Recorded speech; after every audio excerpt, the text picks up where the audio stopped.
but you can't force yourself to be boxed and live your life based on what other people want you to be. That is where everyone's problem is. The depression, the anxiety, the drugs, the alcohol, everything stems from not being your authentic self and trying to live your life for others. So Nunu today is a free bird. Catch me if you can. Welcome back to Kampala Mode. This is a space where we gather all your favorite fashion creatives, whether it's designers, models, personalities. And today I'm really, really excited because this is someone whose journey I have watched for quite a while. She's a jewelry designer, but she's more than that. She's a creative in general. Nunu Umuringa. Hi. Thank you for making the time. I am very, very honored. Thank you for inviting me, darling. I'm so excited to have you here. Yeah, so for people who may not know who you are, could you give us an introduction? Well, I always say, like whenever anyone asks me to introduce myself, the first thing I'm excited to say is I'm a mother of two amazing kids, Enzi and Itana. And the reason I say that is that on its own is a job. Like that is on its own is an amazing description, and I'm very proud of it. So shout out to my babies. Yeah, shout out to them. Then I'm an overall creative, like you said, but I major in. It's so funny when you. What's your degree? Right. What do you major in? I major in jewelry design. Okay. I major in poetry. Yeah. So, but I've tackled every other sphere of the creative world. Yeah. From set design to styling. Yeah, I mean, you were designing the set earlier. Right? Just like, damn, girl, okay, wait, let's add this, let's do. So I was just like, okay, small details. Yeah. You know, to interior design. And I'm really, even fashion design, even making clothes. You told me you used to make kaftans. A long time ago, yes. Right? So I was also really into kaftans because I felt like they would really accessorize the jewelry that I designed. Yeah. So yes, that's who Nunu is. And I mean, we can see the jewelry today. The neck piece. Let's first talk about this because I feel like this needs to go into like a museum. Guys, this is not part of the top. It's a necklace. It's a pendant. You have to allow, by the way. So it's ideally like a small table mat situation. Yeah. Many people hang them on their walls. Right.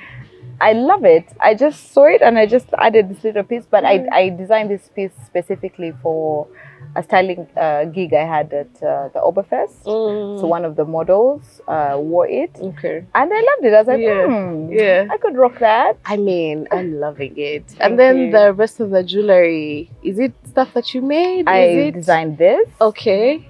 In your face, remember? Yes. Right now. Literally. Yeah. And this is from Murembo. Okay. Yeah. And this I bought in town at the Uganda Road Village. And I think I keep, because every time somebody finds it, like, oh, did you design that? Did you design that? I'm like, no. I also support other designers. Right. Okay. Right.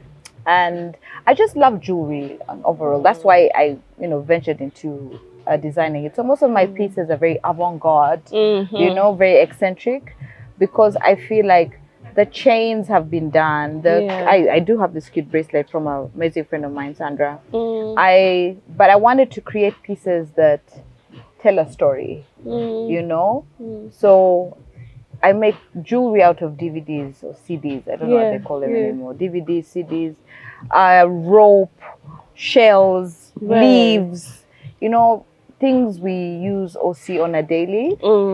But it also came from a place of many a time we designers or creatives, I don't think business people struggle with capital.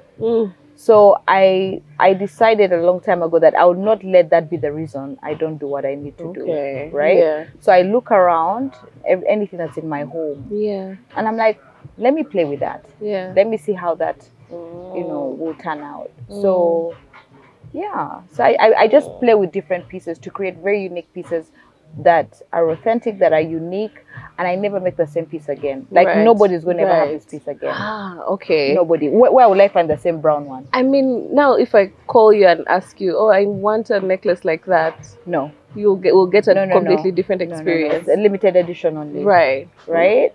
Because, like, again, it came from a place of using unique pieces, unique materials.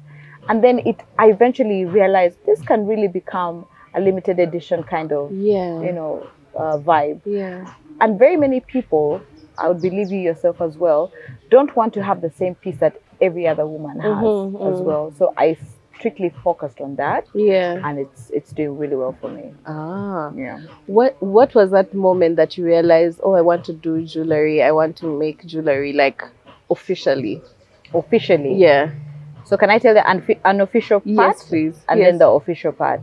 So the unofficial part was, I was out of a job. I just had my son. He was about 4 months old. And I've always been a go-getter. I've always, taken care of myself. And I think every woman should. Like, I don't think you should be asking your husband for everything. For pads. Right. You know what I mean? So I did not look at it as a frustration. I quickly thought of a solution, and I was like, I used to play with stuff growing up, even as a kid. I always played with stuff. I never ever, if there was a party, like first we used to have conference. I don't know about you guys, but anyway, it was like a cool gathering that happened every December holiday, and you had to show up correct. And you're not going to stress your mom and dad for clothes or whatever. So I'll just get all different kind of things and create stuff. So I sat down, a friend of mine called Mona, love you Mona, inspired me, and I said, you know what, I know how to make this jewelry thing. Why don't I try? And I started, all I just needed was pliers, some materials, which I got from Majestic Plaza, and just put stuff together. God bless my hands. Thank you, Heavenly Father. I love you so much. God bless my hands. So I just started putting stuff together, and I realized, this is pretty. Yeah. So I'd make 20 pieces, 30 pieces, package them really well, and carry my big bag, and I'd maybe go for fellowship or go for a birthday party, a baby shower, and I'm like, hey guys, I have earrings, right? And I pull them out, and like, what? Yeah. So it started like that. How it turned to being official is when I saw the response it got. Yes. So this was specifically a fashion show by Kwesh. She asked me to do the jewelry for her, her first launch. Yeah. I was so humbled. Yeah. So I'm like, what? Kwesh is one of my favorite designers. Kwesh is so dope. Absolutely sublime.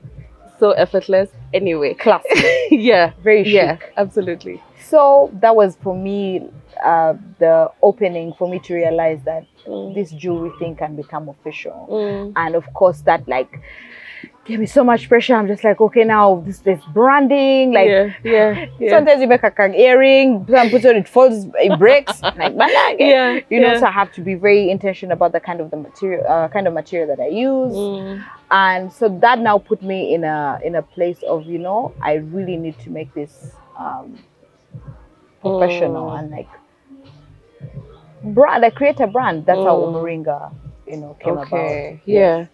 Interestingly enough, I'm not quite sure of the year, but there's a time I stumbled upon your stall at Blankets and Wine sometime.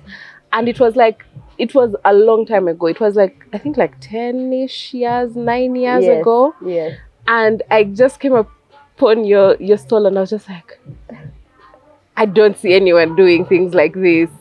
It was so cool and so intricate, and I was just damn girl, okay.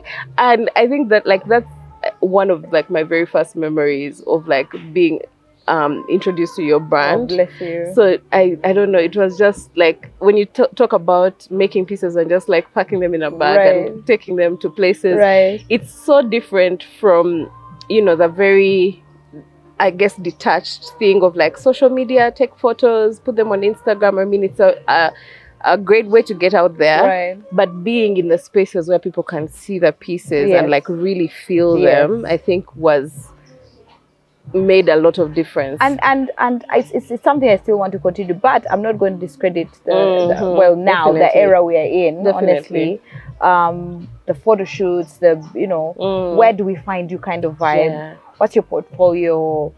And I was like, okay, so hence like really professionalize it. It's something I'm looking at. But for me, I think why I went with that angle is I'm a storyteller, I'm a poet as well. So I'm just like, every piece of mine tells a story. And one of the things I did once at a bazaar, because I got to a point where people were like, nah, she doesn't make this stuff. She probably goes downtown. Right. And makes it. I mean, sorry, and buys it. And then comes and says she made it. So one time, this specific bazaar, it was somewhere in Kololo Nakasero. I've always been in these women entrepreneurial spaces, right? So I said, you know what? I'm going to change the game. So I got all these beads, I lined them up, the wires, the pins, everything, the stoppers, the hooks, and I just sat there really pretty. And so people came up. So I just made a few pieces to showcase that, this is what I really make, right? So guys will come to my table and like, hi. I'm like, hi, my name is Nunu. I design jewelry. Pick anything you want me to make from this stuff. Right. That was like one of the funnest moments for me. Yeah. But seeing the excitement in the client's face of, I literally picked out random pieces, and this chick sat there with her magalo, her pliers, and just like and made this piece in seconds. And they're like, oh, it's real, right? So for me, it just excited me more, and I'm like, now I get it. Now I'm reading to like each piece tells a story. If Lynn bought this piece, picked out these beads, it speaks to Lynn only. And I feel like that's like also like a 2-in-1, because you get the performance of seeing it being made, and then also like you have it, so it's just like, oh, interesting. It was amazing. That was one of my funnest moments. So yes, that's how I've created my niche and my brand. Fun, out of this world, one of a kind pieces that you'll never find anywhere. Right. Yes. Because I was also curious why you would not go the route of like having people, help you make, a lot of jewelry makers have like artisans on their team and stuff like that. Why was it important for you to stay doing it yourself? To be honest, I've thought about that. I really, really did. And that's all part of expansion. Like, I've had friends from all over the world who are like, no, why don't you have your pieces in Selfridges, in Zara, in I don't know where. And I'm like, first of all, I'm very humbled that you believe my pieces can be there. But maybe in the future, to be honest, in the future, I'll probably consider it. But then for me, it takes away from the fact that it's one of a kind piece for Lynn only. Right. You know? So I have a very interesting, my brother-in-law called Paul actually told me, he's like, no, maintain the authentic limited edition kind of vibe, right? So you could just, I don't know, probably create a space where people can come in and the pieces are all different, all tell a different story. Yeah. And once you buy that piece, just know you'll never find it again, kind of thing. If I'm to go if I'm to go large scale, I don't know. May God lead me there. May He lead me. May He give me the wisdom to make that decision, because that's putting yourself out there on a larger scale, and you cannot fight that. Like really, we all want to inevitably make money and expand. But I could still do that. I don't know. I mean, you could also still have the exclusivity that like Hermes has, for example, because like they have waiting lists. Like people are willing to wait and stuff like that. So I believe even if it's something that you're really like, settled on that, I don't want to mass produce. Then you can stay with the exclusive. I love that. I would like to create an intimate, beautiful space that someone can come and just have a glass of champagne, have some coffee, sit with your friends while I create pieces for you. And that's the kind of vibe I want to go with, to be honest.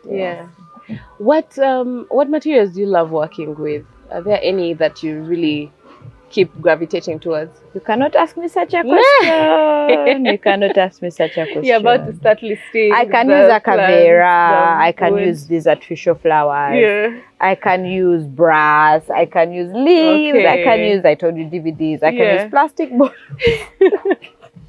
So it's nothing that will limit you. Anything. Yeah. I'm not limited to anything. But what I've noticed about myself is I will wake up one day and I'm like now I'm into brass wire. First of all, it's very easy to use. Yeah. It's affordable. I wouldn't say cheap, but it's affordable. Absolutely. And I love that I can mold it and bend it and twist it to different designs. Yeah. Before that, I was into rope. I still am because I like the playfulness of it. Yes. I like how I can twist and bend. Okay. So I think my thing is how playful can the material be and how available. Yeah. Like I said earlier, I don't want to ever be that person who says, I can't do something because I can't afford it. I don't have the capital for it. No, I'm just like, give me those leaves. I'll figure out. I'll dry them, spray paint them, and do something. Right. Yes. Let's actually talk about that. Yeah. The limitation that could come with like not having capital. Did you ever find that to be an issue? Like, how did you? Of course, you navigate by using whatever is available. But was that ever something that was a problem for you? 100%. That was a huge problem, because when I ideally started out, like I told you, I went downtown, I bought the beads. I don't even remember where I got the money from. I just resigned from my job. So what were you doing before? I was an administrator at Kampala Casino. An administrator PA. Yeah.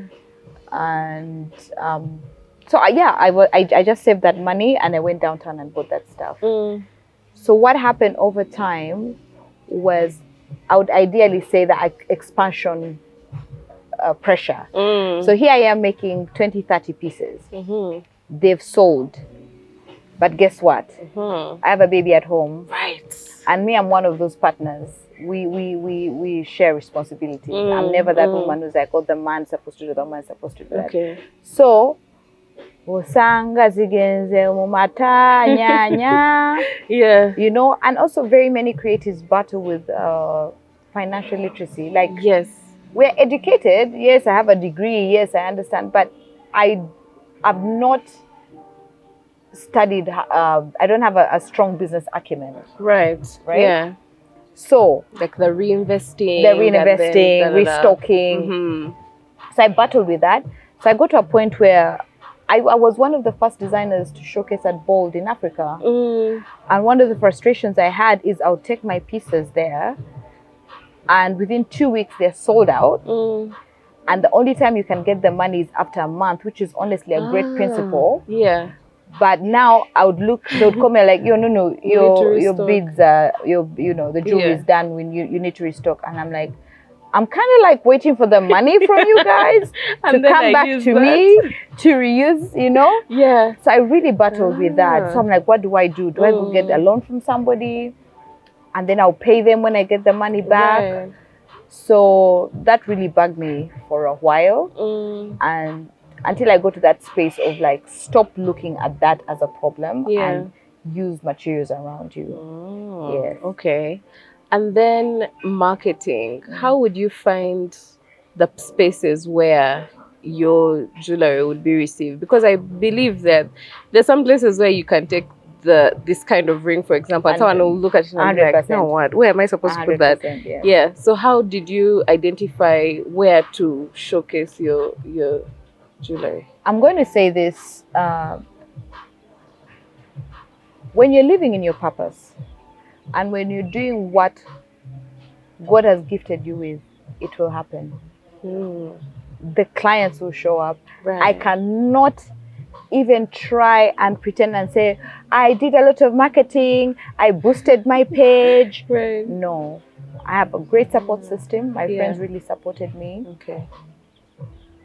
And I think my pieces being unique really attracted a different type of, clientele. Yeah. But to be honest, it's God. It's And that's why I keep telling people, believe in your purpose. Whatever it is that you want to do, God created you with that gift. So he's definitely, everything is set out.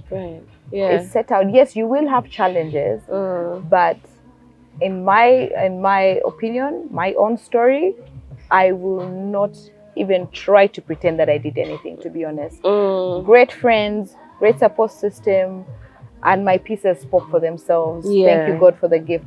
But of course, you have to, and I'm like, now I understand. Like, yes, I'm established. I've put myself out there. I'm doing this. So does it stop at that? No. I still have to market now. How far do I want my brand to go?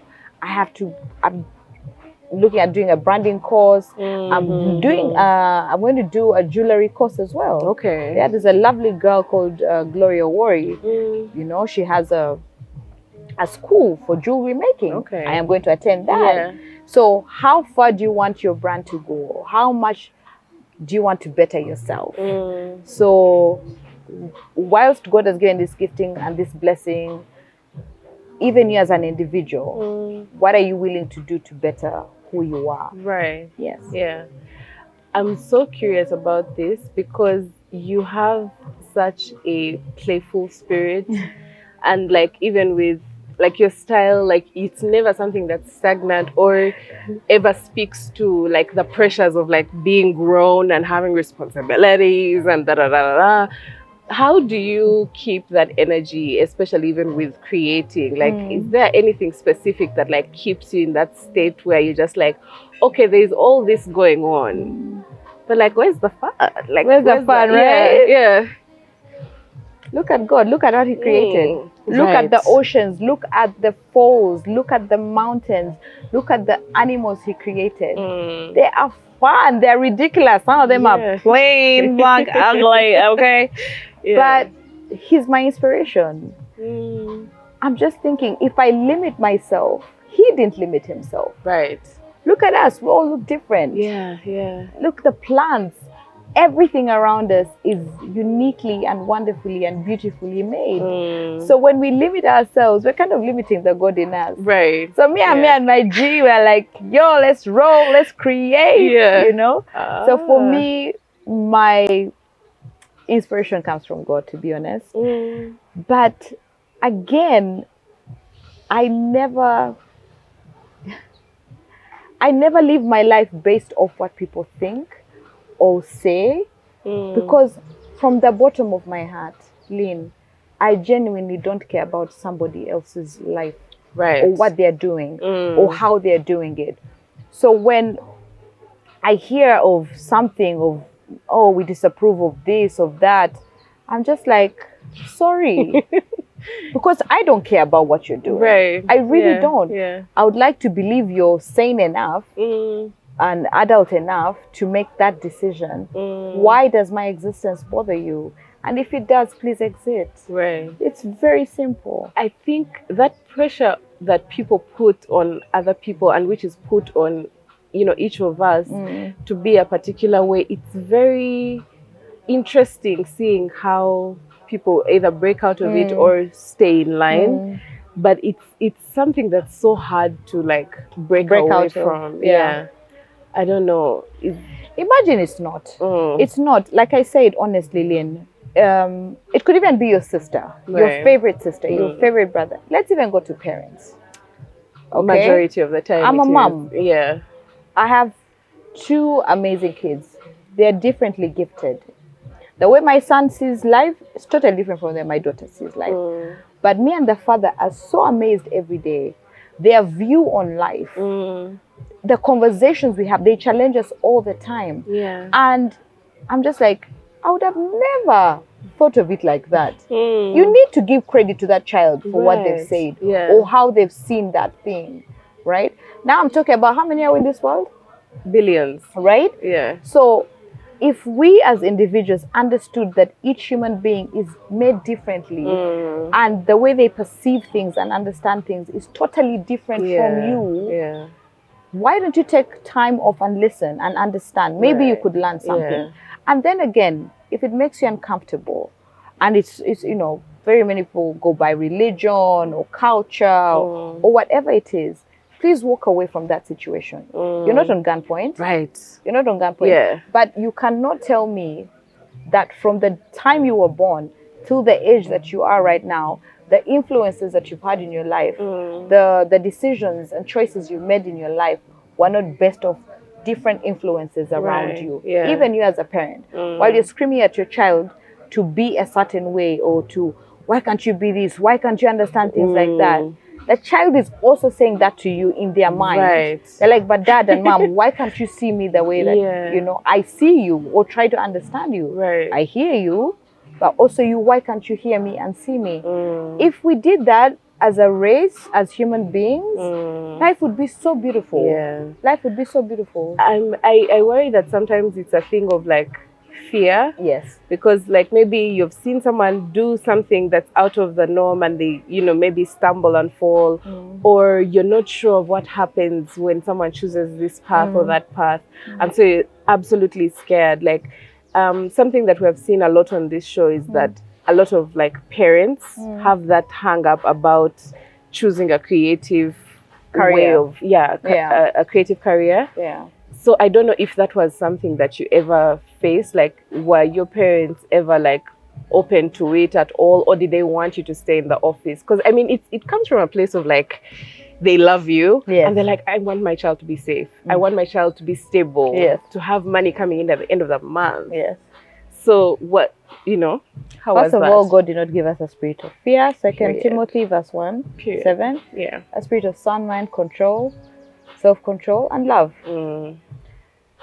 Our parents, my parents, my dad died when I was 10. Okay. So, but just from the 10 years I lived with him or I had with him, he always used to call me Machati, Maridadi. I always had head wraps. I always had bangles. Yeah. I used to get chewing gum and make artificial nails. Period. Right? Listen, I was dramatic. Okay? Yeah. So he knew his child was like that. So maybe if he was alive, he would have been, I don't know, to be honest. He was a pharmacist, so him, you know, from Russia. Right. Oh. Right? So I don't know. But from just the 10 years that I had with him, I could see that he was, you know, he used to encourage me. My mom, a very educated woman from USIU. She did administration. She came and worked in Ministry of Health, what, and raised me to be this proper girl ready for marriage and responsibilities to work, be a good woman. But when I turned out the way I turned, was a bit jarring. Was she like, what happened? I said, why? Yeah. Why me? She said, why me, Rosette? What have I done wrong? Can you imagine? And mommy really said that. Yeah. You know? But you said something. You said it comes from a place of fear whereby they want to ensure that you have a good future. But it also comes from a place of programming and conditioning. Yeah. Whereby our parents grew up understanding that things worked a certain way. And I can't blame them. So now here you are trying to breaking the norm. Like, what are you doing? Yeah. This is the norm. This is how things move. I'm going off script. What are you doing? I didn't raise you to do this. Right. You know, can't you be normal? Can't you be like other children? You know? So she didn't get it. She didn't get it. And being a single mom at the time, she's just like, you kids, what are you doing? Like, I've taken to the good schools. I've tried. Why can't you just do what I want? Yeah. And I said, you know what, mommy? I'm going to do that. When I got my degree, I worked. Your degree was in what? In commerce. I have a bachelor's in commerce. Okay. From India. Then after maybe 4 or 5 years, I just told I can't. I can't, mommy. Like, this is my passion. This is what I want to do. And I told her, let's make a deal. If I pursue this and I'm at a point where I can't sustain myself and take care of myself and provide and do all these things, then I'll quit this whole dream and go back to what you want me to do. Yes. So when she saw, she's like, hey, my child is not starving. At some point, she got really sick. She stayed with me. Okay. We're taking care of her. She's like, hey, life is moving. Right. There's food. I think when you are giving her that deal, I think in her mind she's like, I give her 5 months. You understand? So eventually she supported me. Yeah, she understood that, you know what? Ah. Because one time I sat with her, I said, Mommy, what's the issue? Is the issue that you want to be those parents that will stand at a party or in a particular space and speak proudly of? Issue is you want me to be able to have a stable income and take care of myself and even take care of you. And she said, can I get back to you on that? Yeah. Because I could tell that honestly the battle was societal. Like, what are people going to say? How am I going to stand as a mom and say, my daughter does this? Right. So she kind of battled with that. But after a few years, she realized, oh, why? We are eating, we are healthy, we never need something, you know? Yeah. So she just said, you know what, do your thing. I don't get it, but do your thing. Yeah. Okay. I mean, most of the time I see that the parents come on board once you establish yourself. Yes. Stability. Yes. Once the money is coming in, they're like, Yes. okay, you're fine. Yes. Cool. Yeah. Yes. Okay. I want to know, like, I've noticed that one of your most recent muses is Anne Kansiime. Yes. You really, do the most when it comes to the jewelry for her. And I think she also has that, I guess, freedom to allow you to, do your thing. I've seen the face jewelry and all that. Tell me about getting together with her and that collaboration, how that came about. So Anne is a friend. Yeah. I keep telling you this. We knew each other before we were whatever we were. Okay. So she's just one of those very supportive friends. She believes in you. You can tell Anne to wear this on her head. She'll put it on for you. She's like, listen, I got you. Yeah. Yeah. So she's very supportive in that way. But also, I would give credit to the fact that she's a very open-minded, free-spirited individual as well. Because Lynn, we know each other, but I think there's some things you tell me, no, thanks, right? Yeah. So with Anne, she's fun. Yeah. She's so much fun. Like, I'll think of something and she's like, bring it on, let's do it. Yeah. You know? I saw her wearing a necklace that had like spoons on it. And I was just But Anne is also very creative on her own. She is. She's very, very creative.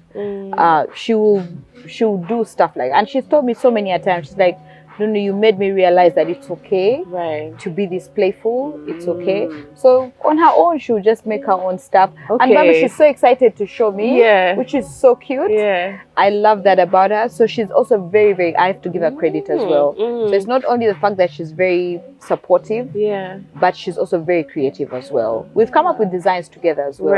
We're like, what do you think about this? What do you think about that? Yeah. So it's that's the kind of human that she is. Yeah. Yes. Ah, interesting. I've always wanted to know how that goes down because they're so out of this world sometimes. I'm curious, who are some of your favorite fashion designers, creatives? Designers? Yeah. Of course, Abbas, number one. Have I pushed you on the spot? You know Wiza? Yes. I like her Wiza. Yes. Yeah. She's one of my favorite. I think you can see where my angle is going. I love Fatuma Asha. Absolutely. Oh my gosh, I met her the other day. Yeah. And I was like, hi, my name is Nunu. She's like, really? Of course I know you. Yeah. And I was like, listen, your stuff is breathtaking. Anita Burial. Yeah. I don't know how to pronounce this one. Vince. Ah, Dina Vince. Dina Vince. Yeah. Please forgive me, Dina Vince. I feel she's so like daring. Yeah. I love it. I love it. I love it. Game of late has been crazy. Yeah. Listen, who else? I'll say those for now. But generally, I love everybody because they all have different concepts. True. You know? Yeah. So I love it. I love it. But for me, Abbas is my go-to guy. Like, I feel like with my... I'm trying to get the correct word. Maybe eccentric brain. Right. He will get it. Like Abbas, first of all, I like working with people who I'll say, hey, I have this idea in mind. I want rope plus leather plus chains. bye. Right. Like I throw it there and I walk away. So I feel like Abbas is one of those people who get me. Yeah, yes. I don't think that would be a very daunting, task for him, right? And also, I think both of you are very intuitive in the way that you create. At least I've witnessed him, put things together. And it's like, it's very much like what feels right. Exactly. At the moment. Yes. Yeah. He'll be like, when they tell you, hey, to take a one. I love him. I love him. Yes. Ah, okay. Yeah. If there was any celebrity whose closet you'd want to raid, whether here or internationally, who would that be? Oh my gosh, how would you do this to me? Janelle Monáe. Ah, okay, yes. Oh, I mean the black and white. Why am I even wasting my time? Of course, the awesome Eureka Badu. Oh yes. How was that? Not the first thing that came to mind. Yes. I'm tired. I'm tired of my friends sending me screenshots, links. Right. No. See your friend. Right. See your friend. Eureka Badu, we're like bangles up to here. Is and, my best friend. Yeah. We are so close. Yeah. We are so tight. Somewhere in some dimension. I can see it. Yeah. I love her. Yes. Ah, okay. Interesting. What do you think of the state of like fashion in Uganda right now? Do you think it's in the right? Are we going in the right direction? Do you think there are some things that we can do better to raise up the industry? Now, as a veteran, I've been on these creative streets for a while. I'm very impressed by what's happening. Very, very, very impressed. I love how daring people are. And by daring, I don't mean showing your breasts and bums. Right. I need to make that clear. That's not impressive at all. Right, yeah. It really is not. Really easy. This is nothing to do with religion, nothing to do with whatever. It's just, why am I seeing your breast? Right. I don't get it. I have mine. But it's okay, please show your breast. Feel free. But I get what you mean. I love the angles. I love the fact that different creators, and this goes to all spheres, from visual arts to pottery to people are daring to really express them. They're choosing to be their authentic selves. Yes. Whereby you see pieces and you're like, wow, this is definitely Easy. This is definitely Kwizera. This is definitely Malaika Wiza. This is definitely Anita Burial. And they are daring enough to use all kinds of styles and beadwork and materials and textures to express who they really are. So I feel, we're talking earlier, COVID did something. Right. Yes. COVID did something. It just opened up people's pineal gland. Right. Yeah. Right? And people just realized, you know what? If this is what I'm going to do, let me give it 1,000%. Yeah. Let me give it my all. I feel like people stopped waiting for permission.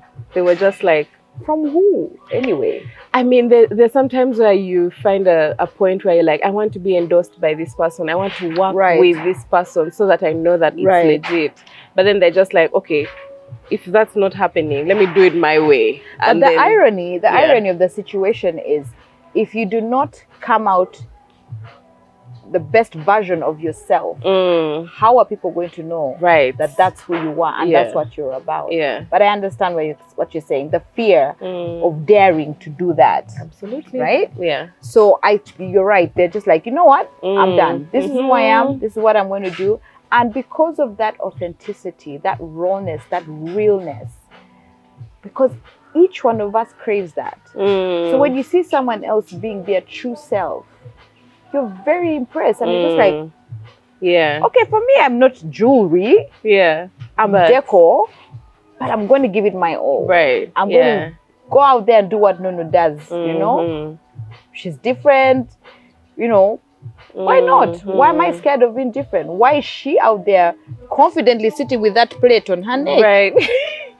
Right. You understand? Yeah. So that I think is what's happening now, and it's amazing. Yeah. What about like in the jewelry space? Are there any, I guess, creators that really catch your eye? You know, a lot of people do the retail thing. Are there any that like make their own stuff that really catch your eye? Or in Uganda? Yes. Marembo, Shawanda. Yes. How do you pronounce it? Shawanda. But I will tell you the truth. The people who've impressed me the most are those downtown chicks. Right. Yes. Those chicks make amazing pieces. And may God do this for me. If there's a destiny helper out there, I want to let you know there's amazing, talented women downtown who make these amazing pieces. Yeah. I met an older lady. We're literally like searching for beads in the same basket. By older, I mean like 60 something. And she's like, what do you think would go with this? I was so honored. I was like, oh my gosh, I love humans. So I was like, you know what? You could add this. She's like, oh, you know, I'm making it for a superstar boy. He's a musician. Okay. You know, she's a real, probably sweet old lady. Then I said, okay, that's actually better. Add this, add that. Then she said, what do you do? I said, I design jewelry. She said, I design jewelry. I was like, where did you do it from? My home in Bale. Right. Okay. Then she showed me the stuff she makes. Yeah. I was blown away. Right. Yeah. I was blown away. I have her number. Yeah. Well, me and I supposed to hook up. Which superstar does she? Well, I didn't ask Bambi. Okay. But someone who must have been in Bali superstar. Because I was wondering, does she go to Bali, make them then send them back? No. Yeah. But someone did the video. Yes. So, but her pieces were so beautiful. Right. And then I was like, how much is this? She's like, 35K. I'm like, no, this should be 100K. Right. She's like, hey. So I believe that there's so many gifted jewelers out there. I'll find them. There's one I just told you, Gloria Owori as well. I just got to interact with her recently. There's a few, but there's so many out there. Yeah. There's so many out there, and we need to find them. Yeah. Yes. Okay. What's your fashion hot take? Your unpopular opinion? On what in particular? Generally. Anything. Yeah. Maybe there's a trend that you absolutely love that you think people are not hopping onto more, or there's one that just gets to you and you can't stand it. I'm the worst person to ask that question. Yeah, because I defy like everything. Yeah. I defy, and then, of course I critique certain trends. And I won't lie to you that there's any that I love. I was talking to my daughter about it the other day. Oh my gosh, the word has gone. Why you like what I've done? I put this on top of the shirt. Yeah, the layering. What's it called? Layering. Yes. I was going to say shifting. I don't know why shifting. The layering. I love the layering. You know? Right. The other day I wore jeans, boyfriend jeans, and then I layered it with a beautiful dress, one arm dress that has a slit. I was like, that's really cool, right? Okay. So I love the layering thing. But I love it because it's something I've always done. Yes. So I'm just happy that now other people are doing it. Right. So I'm so excited. I really love it. Did you used to dress like this when you were working in an office? Yes. Okay. How did that go? My bosses were quite amused. There's one who called me to his office and he's like, so Nunu, why are you working? Just go out there and do your thing. Right. Because I don't look forward to it. They're like, let's see what Nunu's going to. And literally, I would dress now on like, because these are now like leggings. I would probably have like a skirt. Exactly what I'm wearing, but I'd have a skirt and heels. Right. And they'll be like, so right. Okay. But nobody ever complained. They were just fascinated. Yeah. But this particular boss just said, no, I give you permission. I release you to go into the world. And even at that point, as an African woman, like, you know, a random Thursday, I'm with an article. He's like, what? What's it with her in the office? Where did she do this interview? You know? So he just encouraged me and said, go live your dream. Go be who you're meant to be. Yes. Okay. what have, in your opinion, like the biggest challenges you faced in your journey as a creative? In general. In general. Yeah. Honestly, being undermined by fellow creatives. That's something that happens. You see, I expected the other world to do that. Right. Right. You know, who are these people? You know, for me, I have a corporate job. I earn X amount of money. I know I can get a loan and buy a car and do whatever. Respect, been there. So I kind of expected that, and so it didn't faze me. I didn't care because I'm like, listen, darling, I'm still going to walk in the room and look better than you, and you still want what I'm wearing. Right. Okay. So it's okay, baby girl, baby boy. Now, fellow creatives, I don't believe in competition. I do not believe in competition. If you feel you can get the same thing and do exactly, please do it. Right. You know? Absolutely. I don't have any rights to this. I don't have rights to this material. So I don't get that competition thing. If the kind of person that I am, if somebody called me for a gig and said, hey, no, would want you to do this styling project, and I'm like, you know what, I can't. I call my boy Taz. You know what I mean? Straight up. Yeah.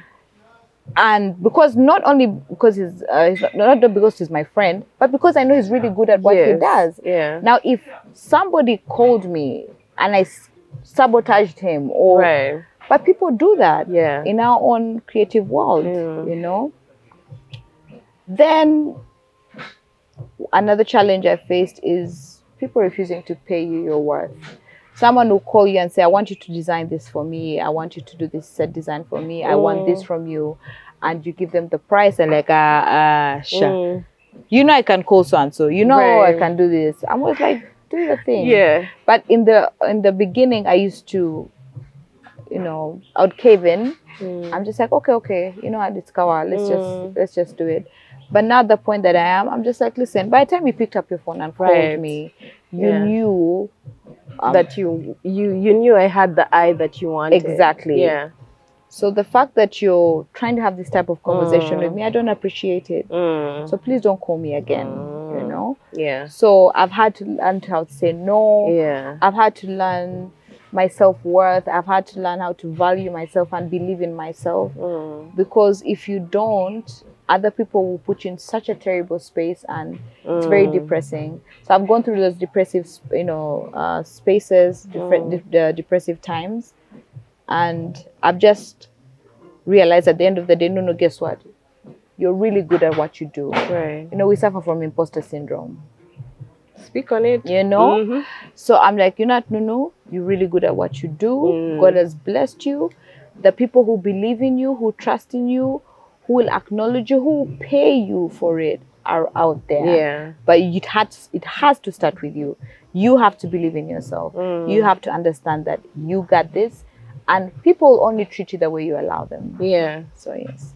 Is there a line between collaboration and exploitation, do you think? Yes. And what is that line? Yes. That's a very interesting question. Again, I think if you understand your worth and who you are and what you bring to the table, the exploitation part will not happen. Okay. But if I come to you, Lynn, and I jazz you and I'm like, yo, I need this from you, and you allow, I'll keep quiet, I'll take it, I'll go with it. You know, nobody's going to think for you. Right. Nobody's going to think for you and say, you know what? I don't think anyone ideally comes out saying, I'm going to exploit. Right. No. Yeah. But when we have the conversation and I don't have that self-worth or that belief in myself, they see it, they read it from your aura. Okay. You know? Yeah. Even from the way you talk, you're like, oh my gosh, I can't believe you've chosen me to do this. I'll do anything that you want me to do. The person's like, could you throw in an extra carpet? Right. You know? Yeah. And you carry the carpet, you pay for the truck, you go downtown, you get a loan to buy the beads just because you want to impress this person. Yes. You know? So until you believe in yourself and know that, you know what, by the time this person called me or wanted to collaborate with me, they knew what I had to offer and it was good. So I have to draw the boundaries. Yeah. And this goes for every aspect of your life, in every aspect of your life. boundaries. So it all starts with you. Anything in life, it starts with you. And I think for a lot of creatives, there's a thing about being passionate, and then the money, and then also, I don't know, I'm not going to speak for everyone, but like for me, money conversations are very uncomfortable. For me, I like to like relegate that to like other people. I'm like, you're better at negotiating. Cool. Yeah. Because, you know, it's like asking for this thing which you can do out of your sleep. And you're like, I can't, this is me. I breathe this, I live this. Why am I, you know, So it's I guess we should understand that that's a problem we have as creatives. I mean, I don't know about all creatives. Yeah, let's speak for me and you. Let's speak for me and I'll get like, what are you trying to say? Personally, I have money conversations make me very uncomfortable. So I have somebody who has those conversations for me. Right? How much are you going to charge for a gig? How much is your jewelry? What's your target? All those conversations. I have now gotten other people to help me with that and understand that it's actually a problem that I have, and it's working out perfectly. You know, we haven't talked about kwivuga yet. Because it's, you know, we're first like dealing with the fashion bit of it, the jewelry of it all. But I love that you are not afraid to like diversify your creative pursuits. Like sometimes it's like a thing of like, oh, you do this, so like you're in that box, you're the jewelry person, you're this, you're that. But you also do poetry and host poetry shows.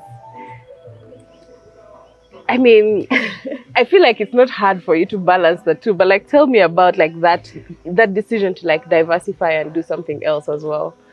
I've always loved poetry. And I just was blessed to be working at this amazing office. They used to do the hostel. It was called Fast Track Production. And I met these amazing creatives. And we just decided one day to just let's just sit in a space and share our poems, our stories. And that's how Kwivuga was born. I just created a Facebook page, and I honestly didn't think it was going to blow up to the way that it did. And people showed up, people kept showing up, and Kwivuga became what it became. And I met amazing poets from all, oh my gosh, Lantern Meet of Poets, Kitara Nation, my gosh, Ladu House of Poetry. I'm just like, wow. So I gained a family, and the passion that they had drove me to also love poetry more. And that's how Kwivuga just blossomed into this beautiful flower. What's the biggest like lesson you've learned? Well,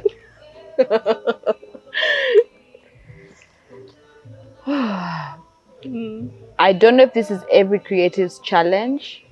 It is mine. Where do you draw the line between passion and what word would I use? Professionalism? Capitalism? Okay, professionalism. I went straight to it. I mean, so that has been a challenge for me. Something that started out as passion now grew into this big thing whereby you have to think of costs for production, facilitation for the poets, different things, and advertising, marketing, branding. I'm just like, what? I just want to stand on the mic and talk. Why are we here? What's happening? So I partnered with different people, things didn't work out. I tried things here and there, they didn't work out. So right now, I'm at a place of rest and just trying to re-strategize. And I'm trying to balance everything about me. Now, Nunu as a brand, because everything that has come out of me has come from Nunu, right? So Kwivuga, Umuringa, and so many other things that I've been doing. How do I make it one big amazing thing. Right. Because once that happens, I will not have to deal with all these small big problems that I've dealt with over time. So let's just say I'm recreating myself, recreating everything from the lessons that I've learned, the hardships that I've gone through. Yeah. And yes, they hurt, they were challenging, but they've brought me now to a place of understanding of, you know what, Nunu? You need to recreate yourself. It's okay. I went through a whole sabbatical. This whole year I haven't done anything. Rest, breathe, understand who you are, because these are your babies. They come from you. Who are you? Where do you want to go? What is your vision? What is your goal? What is your target market, target audience? So I've had all those conversations with myself, and I hope this conversation is going to help somebody out there, because you need to start from there. Versus just going in because, oh, you're good at it, you're passionate, just hit it. No, take time off and organize yourself. Speak to professionals. You know, you need to understand financials, you need to understand marketing, you need to understand branding. You need to understand all these things before you put yourself out there. We have banged walls, man. Banged some very good walls. Ooh, I have with Goli everywhere. First tell me one of them. You don't have to name names, but I partnered with somebody who told me, you know what, Nunu? I get it. I'm going to do this for you. We're going to do this whole rebranding thing. Whatever. Now, the problem is I didn't have a contract with this human being. Right. Please, humans, have contracts. Sign. Please, I beg you from the bottom of my heart. Yeah. So, I trusted this person. I gave them kwivuga. Yeah. They did whatever they wanted to do with kwivuga. And when I got to a point where I'm like, yo, this is not the dream, this is not the vision, this is not where I want to go. They're like, are you mad? Because this is how far we've gone. I'm like, that's your dream, that's your vision, that's not mine. He was really pissed at me. I was really pissed at him, and he had every right to be pissed at me. I had every right to be pissed at him, because we did not come up with a joint vision. Right. And there was nothing signed. So things fell apart, Achebe. You know? So that's one of the things I regret so much in my life. And a lesson I learned very, very hard. You know? We sorted ourselves out, we're family. I love him. But that was such a hard lesson for me. Okay. I mean, what would you say to a young creative? I don't know if we can just put this into any particular sector. Right. Let's just talk about creatives as they are. What would be that one thing that you'd want them to know when it comes to pursuit of creativity? I think it's high time that as creatives we looked at what we do as a profession. Let's stop looking at it as a hobby. We used to do that. By the way, for me to convince me that for me, my elevator pitch, for me to tell you that, hi, my name is Nunu, I'm a jewelry designer and a poet. Hey, took some very many good years. There was no confidence. How? I'm supposed to be saying I'm an accountant. On my passport, I'm an accountant. Auntie, I studied the BCom. Yes. Even when they asked me at the passport office, I said, put accountant, you know? Right. And I don't know if I can change it now. But anyway, if we start looking at whatever it is that we do as a profession, what does that mean? Go and study for it. Right. There's places like Artfield. Yes. Right? Artfield is amazing. In my time, it was what? There was another place. It's quite long ago. Upfield. No, let's let it go. Anyway, there's places like Artfield. There's spaces like Fundi Boots. Yeah. There's so many that I don't even know of. You know, Motive has so many, you know, courses and programs and workshops. Yeah. So can you be intentional about understanding what it is that you want to do, number one? Number two, going out there and getting the proper skilling for that thing. Right. I am quite of age in a good way, but I'm going to go and study jewelry design. Right. Yeah. I could easily say, man, who doesn't know me? What? No. There's no limit to that. Yeah. So you as a younger creative, I'm telling you, go and figure out the different spaces. Google, research, where can I make myself better as a profession? You know? Is it that you want to be, to put your product online? Do you want to have brick and mortar? Whatever it is, can you do research and be the best at it? Don't look at it as a game, as a hobby. I'm just passing time here. Right. No. Yeah. Be the best at it. Yeah. The spaces are there. I think what resonates a lot is that being a hobby versus being professional. Yeah. There's a book I read called War on Art. War of Art. Yeah. Oh, well, that's interesting. I think it was a play on like art of war and then war of art. Yeah. But he was talking about like how creatives meet that resistance and, you know, kind of be like, oh, I'm waiting for inspiration. Right. And da, da, da. Right. But yet a professional wake up in the morning and it's like, this is my job. So I'm going to go and do it. I'm going to write. Like I have issues where I'll be like, I want You're to a write. writer's block. How do you deal with that? Put something on the paper. Like the worst thing for writer's block is a blank page. So sometimes it's like, let me just write, even if I think it's rubbish, get it out there. Right. And then from there we can. Could even just, I don't know, because I'm not as great as a writer as you, but like for me, if I'm thinking about a poem, someone can come and say, hey, Nunu, I want you to do a poem about domestic violence. Okay. So I'll just think of a word. So I'll just like get my, my journal and just write pain. That's it. Then I'll sleep on it. Then the next day I'll say choking. Something, just a word. And over time, the story starts building. Yeah. You've said something that I actually really do. That sleep on it thing, by the way, because in fact, it has become such a staple in my process that I account for it, and I'm just like, if you need this tomorrow, it's a lie. Right. Because sometimes I'll have the idea and just have it at the back of my mind for the entire day while I'm doing other tasks. Right. And I'm just like, this. And then I keep seeing what resonates with it. Right. And my notes app is full. Yeah. I have a journal that I've finished.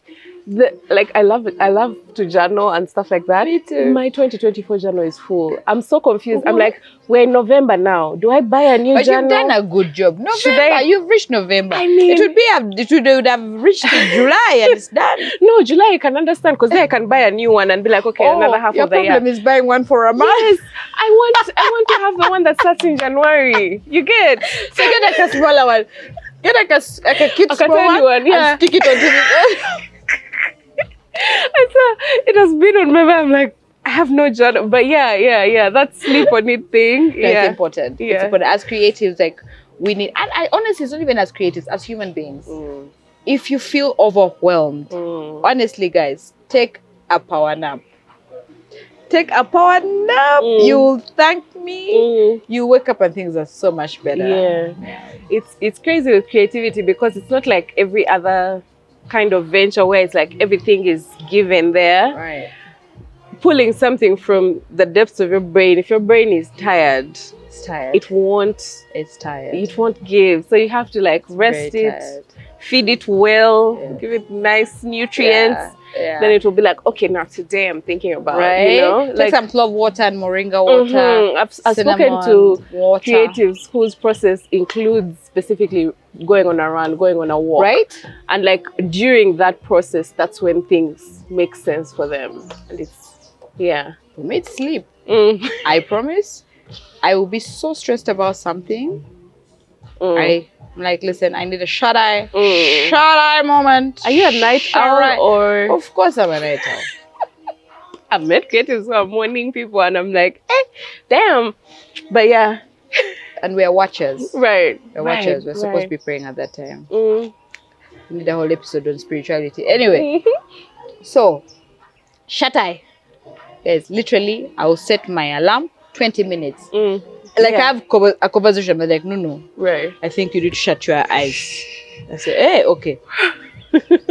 Yeah. I promise I wake up rejuvenated, calmer, and I'm just like, and even in my sleep, I'll get these ideas. Yeah. Or even when I'm dozing off, I'm thinking about these designs, I'm thinking of these poems, these words. Yeah. Then it's so beautiful. Then I black out. By the time I wake up, I'm so excited. So hence I have a journal by my bedside. Always.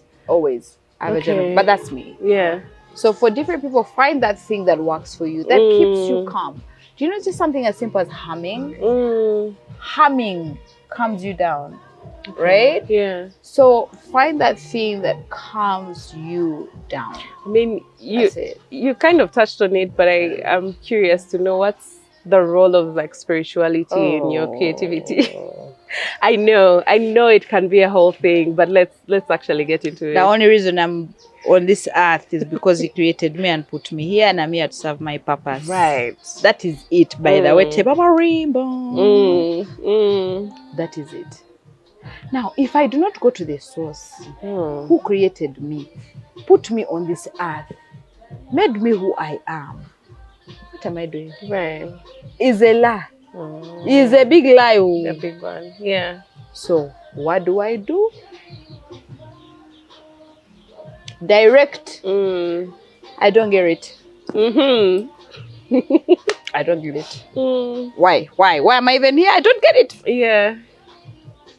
You know? Yeah. So for me, Yahuwah, which is what people pronounce as Yahweh, which is the I am, which is breath. YWH HW. Yeah. is breath. And he said, I put my breath in you. Right. Oh, really? Who am I?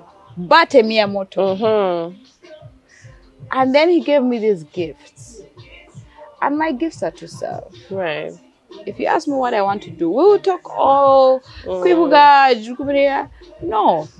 Kwivuga is a platform for creatives to showcase their talents. That's why God gave me that idea. What frustrates me is what we talked about to really narrow down everything.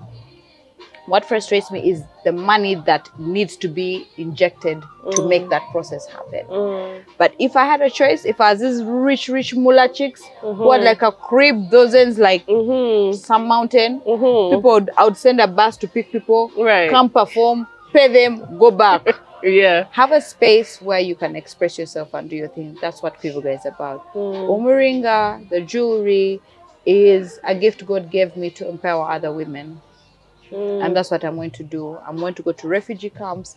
I am going to go to villages. I am going to go to slums and equip these women with a skill that God gave me, self-taught. Right. Yeah.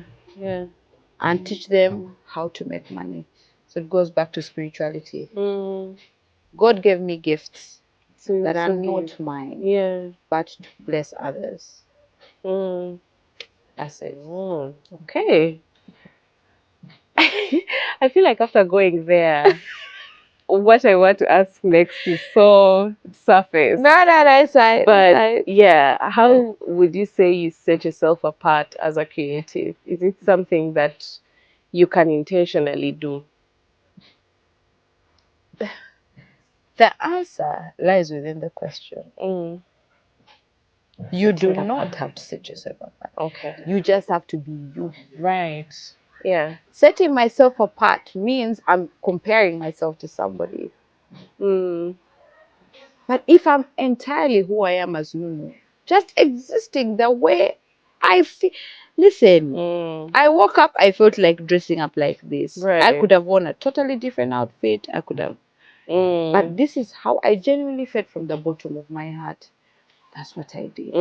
Now, if we did that in every aspect of our life, Like sit in the morning. First thing I do when I wake up in the morning and my feet touch the ground. I'm like, hi God, what's up? What's the plan today? Right? So I have a conversation with the divine, my God. Then I'm like, so I actually want to sleep again. Okay. That's how I feel. Yeah. I'm being honest with myself. If I have a meeting, I'll cancel it. Right. I'm so true to myself. Yeah. So true to myself. Because so many people that we allow and invite into our lives are not true to us. So why are you doing that? Why are you extending yourself and pouring yourself out to people who will never do the same for you? Guess what? You have friends who say, I love Jen, but she's selfish, don't you? Don't you? Jen shows herself. She's not selfish. Right. That cousin who never shows up at any event, she's so selfish. This is a family gathering. I promise. That cousin woke up and she was like, I can't. I can't deal with the family drama. I cannot. I am going to secure myself and be safe. You understand? Yeah. So if we did that, all of us, there's nothing about sitting apart. When I wake up in the morning, I'm Nunu. Yeah. I do what I feel. As long as I'm not hurting anybody. Right. I am not pissing off anybody. I am not killing anybody. I'm not starving anybody. If my decision is going to cause somebody to die, starve, that's different. But just we sit and talk, what? Right. So being your authentic self is one of the most powerful things you'll ever do for yourself. Yeah. And you've said it a few times as we have been speaking, but I'm curious on how you maintain the longevity that you have in the industry and like not giving up. I mean, we are used to seeing people who are here today and gone tomorrow. They come with a full energy, with a bang, and then they're disappeared the next. How do you like keep coming back, keep doing something, keep creating, staying relevant? How do you do that? Because I'm myself. Right. Yeah. I'm just being real. It's not something you're doing to survive. No. It's what you're doing to live. And by the way, it was not easy for me to get to this place. Okay. If I had not allowed myself go through the healing and the understanding of who I really am, I wouldn't be here today. I would have succumbed to societal pressures, The minute I allowed myself to breathe, relax, and soar, and be that awkward, crazy, and those are the words. Right. Right. The minute I did that, I can't tell you how the chains broke off. I was there soaring into the skies. Yeah. And it's so freeing and it's so beautiful. So where are you going to find me? I'm soaring up there. Right. You can't catch me. Yeah. You can't catch me because I've released myself from expectations of fellow human beings. Only Jesus will tell me to stop. Stop it. Only. Yeah. You understand? But the minute I released myself and said, you know what, guys, for real, today I want to wear gumboots. Right. With a Chitambala blue here and purple here. Right. And red lipstick up and red lipstick down. That's how I feel. Yeah. Oh my gosh. It was so freeing. It took me a long time to get there. But you can't force yourself to be boxed and live your life based on what other people want you to be. That is where everyone's problem is. The depression, the anxiety, the drugs, the alcohol, everything stems from not being your authentic self and trying to live your life for others. Yeah. So, Nunu today is a free bird. Catch me if you can. I think that's an amazing place that we can end this episode because you have given us gems. Thank you. There's so much that I think that I've taken away from this. In fact, I know I'm going to be watching this again just for my own studying purposes. Let's see, my angel. Thank you so much for being here today. Honoring me. Yeah. And you're amazing. Thank you. You're amazing. I'm so proud of you. Thank you for always believing in me. And stop. We're going to have a private conversation. You're so amazing. You're so gifted. Thank you. Right? So keep believing in yourself. Never give up. Okay. I won't. Mwah. Yeah. Bye.